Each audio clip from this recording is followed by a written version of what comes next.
नमस्कार. कोल्हापूर जिल्हा सहकारी दूध उत्पादक संघ अर्थात गोकुळ या गोकुळच्या विषयात काल मुख्यमंत्री नामदार देवेंद्रजी फडणवीस यांनी घेतलेली भूमिका ही निश्चितपणाने योग्य असल्याची मत हे माझं व्यक्तिगत मत आहे. खरं तर गोकुळवर मोर्चे काढणारे अनेक कार्यकर्ते गोकुळच्या सहाय्यक निबंधकांना म्हणतात की या सगळ्या प्रक्रियेमध्ये राजकीय वास येतो. तुम्हाला ज्यांनी आणलंय त्यांच्या घरात तुम्ही धुणी भांडी करा.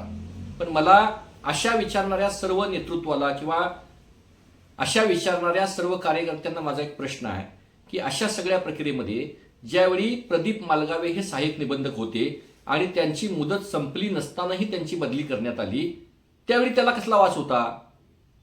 सुजय कदमांना ज्यावेळी आपण या गोकुळच्या माध्यमातूनच सहाय्यक निबंधक पदावरती आणून बसवलं त्यावेळी त्याला कसला वास होता? सुजय कदमांची बदली झाल्यानंतर सुद्धा रात्रीच्या अंधारामध्ये सुजय कदम काही फायली क्लिअर करत होते, त्यावेळी कसला वास होता? मग तुम्ही आणलेली माणसं ज्यावेळी तुमच्यासारखं काम करतात त्यावेळी त्याला राजकीय वास येत नाही, पण एखादा शासकीय अधिकारी नियमाप्रमाणे काम करतो त्याला राजकीय वास येतो म्हणणं हे निश्चितपणानं चुकीचं आहे.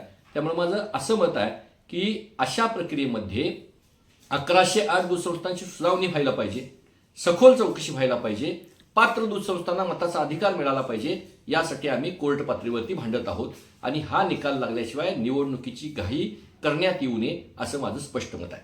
धन्यवाद.